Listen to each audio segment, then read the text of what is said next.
السلام عليكم ورحمة الله وبركاته. إن الحمد لله والصلاة والسلام على رسول الله وعلى آله وأصحابه أجمعين. أما بعد فقد قال الله تعالى في كلامه المجيد وفرقانه الحميد: فأعوذ بالله من الشيطان الرجيم. بسم الله الرحمن الرحيم. إن ربكم الله الذي خلق السماوات والأرض في ستة أيام ثم استوى على العرش. آخر الآية. رب اشرح لي صدري ويسر لي أمري واحلل عقدة من لساني يفقهوا قولي. সম্মানিত মুসল্লিয়ানে কেরাম, আমরা মুসলমান হিসাবে যিনারা পৃথিবীর ভিতরে এখন বসবাস করছি, আমরা অত্যন্ত দুর্বিষহ এবং স্পর্শকাতর একটা সময় আমরা মুসলমানেরা অতিক্রম করছি। বিশেষ করে ইমানদার মুসলমান যারা এখানে, মুসলমান বলতে আমি ভোটার লিস্টের মুসলমান বা জাতীয় পরিচয়পত্রের মুসলমান এইরকমভাবে ঢালাওভাবে আমি বলছি না। যে সমস্ত মুসলমানেরা ইমানি হালতে বেঁচে থাকতে চায়, সেই সমস্ত মুসলমানদের জন্য খুব স্পর্শকাতর একটা সময়। রাসূল করিম সাল্লাল্লাহু আলাইহি ওয়াসাল্লাম মক্কি জিন্দেগিতে যেভাবে দাওয়াতি কাজ করতে গিয়ে দুর্বিষহ জীবনযাপন করছিলেন, ঠিক ইমানদার মুসলমানেরা পৃথিবীর যে প্রান্তেই আছে না কেন, যেখানে ইসলামী খেলাফত নেই, হুকুমত নেই, সেখানে মুসলমানদের এই পরিস্থিতি। তো তার ভিতর দিয়েও আল্লাহ রাব্বুল আলামিন আমাদেরকে জুমার নামাজ পড়ার যে ব্যবস্থা করে দিয়েছেন, পরিবেশ করে দিয়েছেন, সে আল্লাহ পাকের দরবারে শুকরিয়া জ্ঞাপন করি, বলি আলহামদুলিল্লাহ। সালাত ও সালাম সরওয়ারে দু আলম, মানবতার মহান শিক্ষক জনাবে মুহাম্মদুর রাসূলুল্লাহ সাল্লাল্লাহু আলাইহি ওয়াসাল্লামের প্রতি। সম্মানিত হাজিরিন, জিলহজ মাসের শেষেই যে আরবি প্রথম মাস, আরবি প্রথম বছর শুরু হয় মহরম মাস দিয়ে। তো সেই মহরম মাস অলরেডি শুরু হয়েছে, আর ৬ষ্ঠ দিন। তো এই মাসের অনেক তাৎপর্য রয়েছে, অনেক গুরুত্ব রয়েছে আল্লাহ রাব্বুল আলামিনের নিকটে। এটা একটা গুরুত্বপূর্ণ মাস, এটা একটা গুরুত্বপূর্ণ মাস। তো আল্লাহ রাব্বুল আলামিন এই মাস সম্পর্কে বলতে গিয়ে কোরআনে কারিমের ভিতরে আল্লাহ রাব্বুল আলামিন তিনি বলছেন যে আল্লাহর নিকট মাস হচ্ছে 12টি। আল্লাহর নিকট মাস কয়টি? আল্লাহর নিকট মাস হচ্ছে 12টি। ইনদাল্লাহি 12 শাহরান, আল্লাহর নিকটে মাস হচ্ছে 12টি। তো এই 12টি মাসের ভিতরে আবার মিনহা আরবাতুন হুরুম, 4টা মাস হচ্ছে সবচাইতে মর্যাদা সম্পন্ন। মিনহা আরবাতুন হুরুম, এই 12 মাসের ভিতরে 4টা মাস হচ্ছে আল্লাহ পাকের নিকটে অত্যন্ত বেশি মর্যাদা সম্পন্ন। সেই 4টা মাস কি? একটা মহরম মাস, আর রমাদান মাস, জিলহজ, জিলকদ। এই 4টা মাস হচ্ছে অত্যন্ত গুরুত্বপূর্ণ আল্লাহ রাব্বুল আলামিনের নিকটে। তো সেই মহরম মাসটি হচ্ছে এখন চলছে। তো এই মাসের কিছু করণীয় এবং কিছু বর্জনীয় আমল উম্মতের জেনে রাখা উচিত। তার কারণ বর্তমান মিডিয়ার যুগ, সমগ্র বিশ্বব্যাপী একটা কাজ হলে পারেই সেটা ছড়ায়ে যায়, আর সেটাকে অধিকাংশ মানুষ মনে করে এটাই বোধহয় সহি। আর শয়তানের কাজ হচ্ছে একটাই, যে খারাপ কোনো কাজকে মুমিনের সামনে ভালো হিসাবে শয়তান উপস্থাপন করে। শয়তান মুমিনের মনের ভিতরে খটকানি জাগায় যে এই যে কাজটা করছে এটা ঠিক, তুই এইটা কর, এটা শয়তান করাই। তো মহরমের সবচাইতে শয়তানি যে কাজটা সেটা হচ্ছে এই যে ঢাল তরোয়ার নিয়ে মাতম, আপনার হাই হোসেন করে রাস্তাঘাটে বিভিন্ন জায়গায় যে গণমিছিল, এটাই হচ্ছে বর্জনীয় কাজ, এটা ইসলামে নাই। তো মুহররমের তাৎপর্য গোড়ার থেকেই রয়েছে। তো এই ইতিহাস সম্পর্কে আমরা একটু জানব। শুধুমাত্র কারবালার ইতিহাসটাই মুহররম মাসের ইতিহাস না, শুধু কারবালার ইতিহাসই না, মুহররম মাসটা শুধু কারবালার ইতিহাস না। আল্লাহ রাব্বুল আলামিন কুরআনে কারিমের ভিতরে ইরশাদ হয়েছে যে আল্লাহ তাআলা ইন্না ফি খালকিস সামাওয়াতি ওয়াল আরদ, যে নিশ্চয় আল্লাহ তাআলা আসমান এবং জমিন সৃষ্টি করেছেন এই মুহররম মাসের 10 তারিখে। সুবহানাল্লাহ। আল্লাহ পাক 6 দিনে আসমান এবং জমিন এবং পৃথিবীতে যা কিছু আছে, ফি সিত্তাতি আইয়ামি সুম্মা ইস্তাওয়া আলাল আরশ, আসমান এবং জমিন সমগ্র সৃষ্টি জগৎ আল্লাহ সৃষ্টি করেছেন 6 দিনে। কয় দিনে? 6 দিনে। তার ভিতরে আসমান এবং জমিন সৃষ্টি করেছেন আল্লাহ রাব্বুল আলামিন এই আশুরার দিনে। সুবহানাল্লাহ। মানে 10ই মুহররম। তাহলে একটা ফজিলত পাইলাম, আল্লাহ রাব্বুল আলামিন 10ই মুহররম আশুরার দিনে আসমান এবং জমিনকে সৃষ্টি করেছেন। 2 নম্বরে হচ্ছে আল্লাহ তাআলা হযরত আমাদের আদি পিতার নাম কি? আদম আলাইহিস সালাতু ওয়াস সালাম। আদম আলাইহিস সালাতু ওয়াস সালামকে সৃষ্টি করেছেন আল্লাহ রাব্বুল আলামিন এই মুহররম মাসের এই 10 তারিখে। সুবহানাল্লাহ।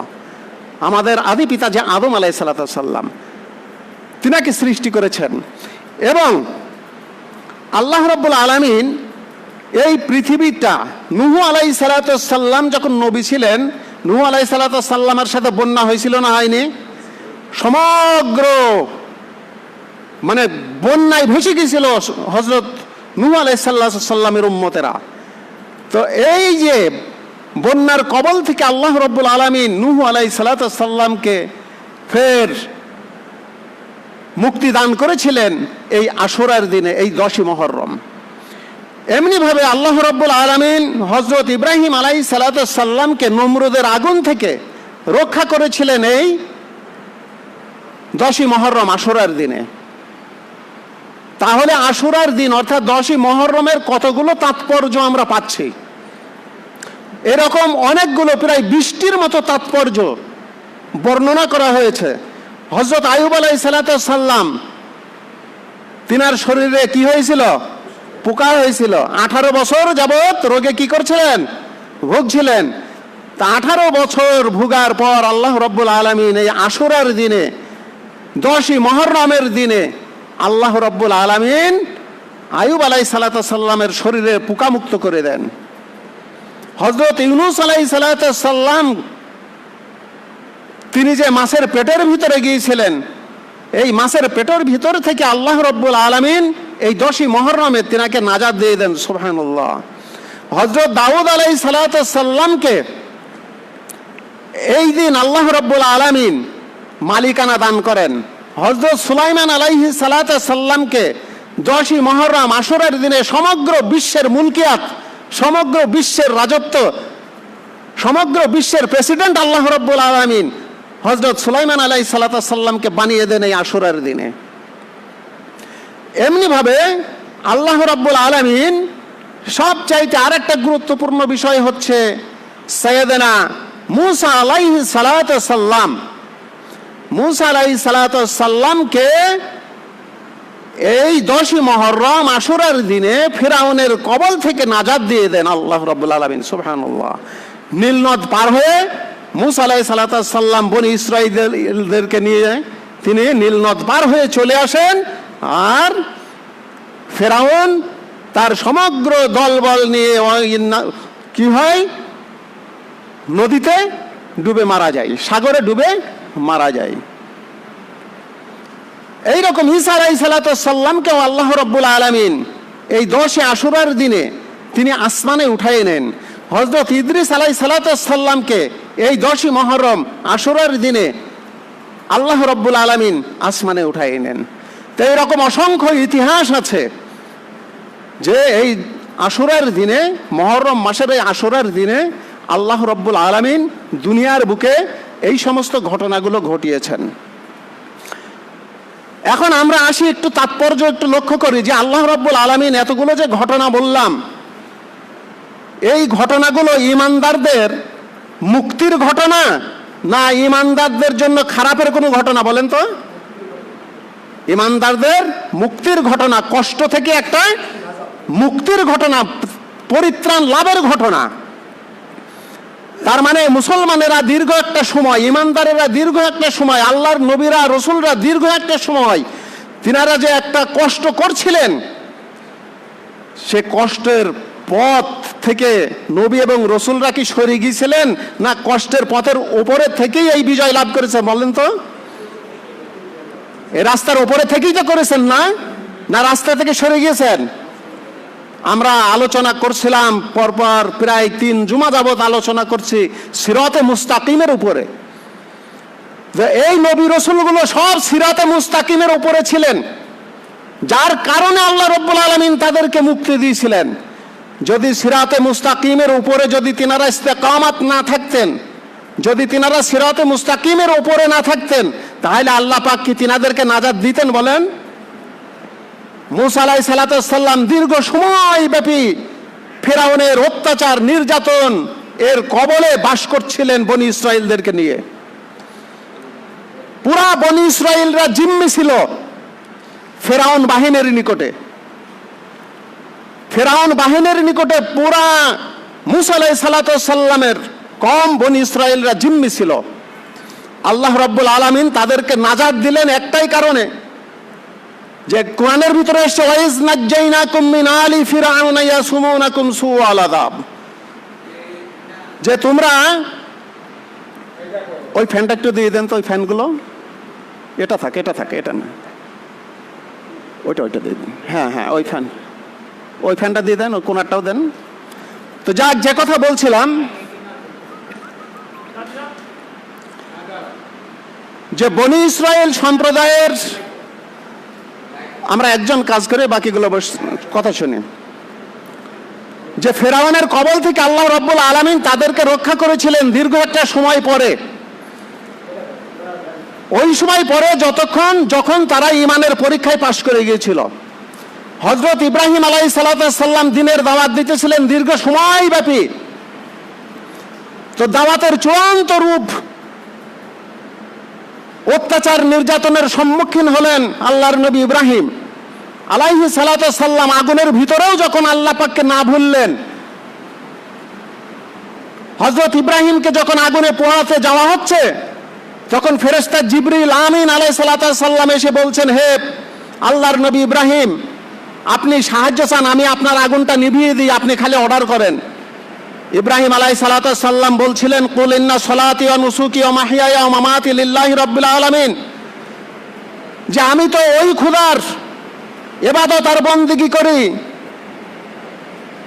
যে আমার নামাজ, আমার রোজা, আমার হজ, আমার যাকাত, আমার ত্যাগ তিতিক্ষা কুরবানি সবকিছু যে আল্লাহ রাব্বুল আলামিনের জন্য, আমি যা ইবাদত বন্দেগী করছি সব তো আমার আল্লাহর জন্য।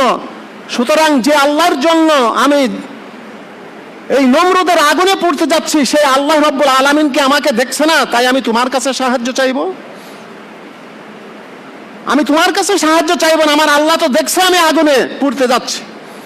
আল্লাহ রাব্বুল আলামিন বললেন, আমার ইব্রাহিম পাস, কুলনা ইয়া নারু কুনি বারদা ওয়া সালামান আলা ইব্রাহিম, হে আগুন তুমি আমার ইব্রাহিমের জন্য শান্তিদায়ক ঠান্ডা হয়ে যাও। সুবহানাল্লাহ। আল্লাহ পাক এই আশুরার দিনে ইব্রাহিম আলাইহিস সালামকে এই আগুনের ভিতর থেকে মুক্তি দিয়েছিলেন। তো এইরকম মুসলমানেরা যতক্ষণ ঈমানের উপরে থাকবে, ঈমানের হালতের উপরে যতক্ষণ থাকবে, সিরাতে মুস্তাকিমের উপরে থেকে যতক্ষণ পর্যন্ত চেষ্টা চালাবে, তাদের চেষ্টা যখন শেষ পর্যায়ে এসে যাবে, আল্লাহ রাব্বুল আলামিন তখন তাদেরকে বিজয় দিয়ে দিবেন। সুবহানাল্লাহ। এই আশুরার দিনে নবী রসুলগণ যত তাদের দিন কায়েমের জন্য, ইকামতে দিন কায়েমের জন্য নবী রসুলরা যত প্রচেষ্টা করেছেন, সমস্ত নবী রসুলদেরকে বিজয় দান করা হয়েছে এই আশুরার দিনে। আর সেই আশুরার দিন আজ উপস্থিত, 2-3 দিন পরেই শুরু হবে। রাসূল করিম সাল্লাল্লাহু আলাইহি ওয়াসাল্লাম তিনার উপরে যখন রোজা ফরজ না হয়েছে, রমজানের রোজা ফরজ যখন না হয়েছে তখন এই আশুরার রোজাটা ফরজ ছিল 2 দিন। আগেকার উম্মত মুসা আলাইহিস সালামের উম্মত থেকে শুরু হয় এই আশুরার রোজা। তিনারা আশুরার একটা করে ইহুদিরা রোজা থাকতো। তো রাসূল করিম সাল্লাল্লাহু আলাইহি সাল্লাম হযরত ইবনে আব্বাস রাদিয়াল্লাহু তাআলা আনহু একটা হাদিস বর্ণনা করছেন। ওয়ান ইবনে আব্বাস রাদিয়াল্লাহু তাআলা আনহু قال النبي صلى الله عليه وسلم قدم المدينة। হযরত ইবনে আব্বাস রাদিয়াল্লাহু তাআলা আনহু বলেন যে রাসূল করিম সাল্লাল্লাহু আলাইহি সাল্লাম হিজরত করে যখন কদামাল মদিনা, মদিনাতে যখন অবতরণ করলেন, ফারওয়াল ইয়াহুদা, তিনি ইহুদিদেরকে দেখলেন তাসামাল আশুরা, যে ইহুদিরা আশুরার রোজা রাখছে। আল্লাহ রসুল আশুরার সময় আসলেন, আসার পরে দেখছে ইহুদিরা আশুরার রোজা রাখছে। তো রাসূল করিম সাল্লাল্লাহু আলাইহি সাল্লাম ফাকালা, তিনি বলছেন মা হাজা, মা হাজা, তোমরা এটা কিসের রোজা রাখছো? তারা বলছেন ক্বালু হাজা ইয়ামুন সালিহুন, এটা অত্যন্ত নেককার দিনের রোজা রাখছি আমরা। তারা জবাব দিল আমরা নেককার দিনের রোজা, ফজিলতপূর্ণ দিনের রোজা আমরা রাখছি আজকে। তো রাসূল করিম সাল্লাল্লাহু আলাইহি সাল্লামকে আরো বললেন যে হাজা ইয়ামুন নাজ্জাল্লাহু বনি ইসরাইল, যে এই দিন বনি ইসরাইলদের কবল থেকে আল্লাহ রাব্বুল আলামিন মুসা আলাইহিস সালামের কওমকে নাজাত দান করেছিলেন। এই নাজাত দান করার কারণে আমরা কি করি? ফাসামাহু মুসা, মুসা আলাইহিস সালাম রোজা রাখতেন, আমরাও সেই জন্য রোজা রাখি। সুবহানাল্লাহ। ইহুদিরা আল্লাহ রসুলের কাছে বলছেন যে আমরাও এই দিনটাতে রোজা রাখি, শুধু আশুরার দিন একটা দিন রোজা রাখি। আল্লাহ রসুল কথাটা শুনলেন, শোনার পরে আল্লাহ রসুল বললেন যে ক্বালা ফাআনা আহাক্কু বিমূসা, যে ও ইহুদিরা, মুসাকে তো তোমাদের চাইতে আমি বেশি ভালোবাসি, আমি বেশি সত্য বলে জানি মিনকুম, তোমাদের চাইতে। ফাসামাহু ওয়া আমারা বিসিয়ামিহি, রাহুল বুখারী। হযরত ইবনে আব্বাস বলছেন সেই দিন আল্লাহ রসুল আমাদেরকেও বললেন যে তোমরাও আশুরার রোজা রাখো, তবে ইহুদিদের মতো না, হয় আশুরার দিনে রাখবা এবং তার পরের দিন রাখবা, আর না হয় আশুরার আগের দিন রাখবা অথবা এবং আশুরার দিনে রাখবা। ইহুদিরা একটা রোজা রাখে, তোমরা কয়টা রাখবা? 2টা রোজা রাখবা, 2টা। তো রাসূল করিম সাল্লাল্লাহু আলাইহি সাল্লাম আমাদের রমজানের রোজা ফরজ হওয়ার আগে এই 2টা করে রোজা ফরজ ছিল রাসূলের উপরে এবং আল্লাহ রসুলের সাহাবীদের উপরে। যখন নাজিল হলো কুতিবা আলাইকুমুস সিয়াম কামা কুতিবা আলাল্লাযিনা মিন ক্বাবলিকুম লাআল্লাকুম তাত্তাকুন, রমজানের রোজা যখন ফরজ হয়ে গেল তখন এই রোজা মুস্তাহাব হয়ে গেল, উম্মতের জন্য নফল হয়ে গেল। আমাদের জন্য এখন এই রোজা হচ্ছে নফল।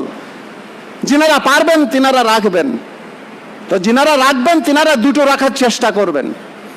আল্লাহ রসুল বলছেন যদি কোনো ব্যক্তি এই মাসে রোজা রাখে, 2টা রোজা রাখে, তাহলে আল্লাহ রাব্বুল আলামিন তার পরবর্তী 1 বছরের গুনাহ মাফ করে দেন। সুবহানাল্লাহ। তো অত্যন্ত ফজিলতপূর্ণ রোজা।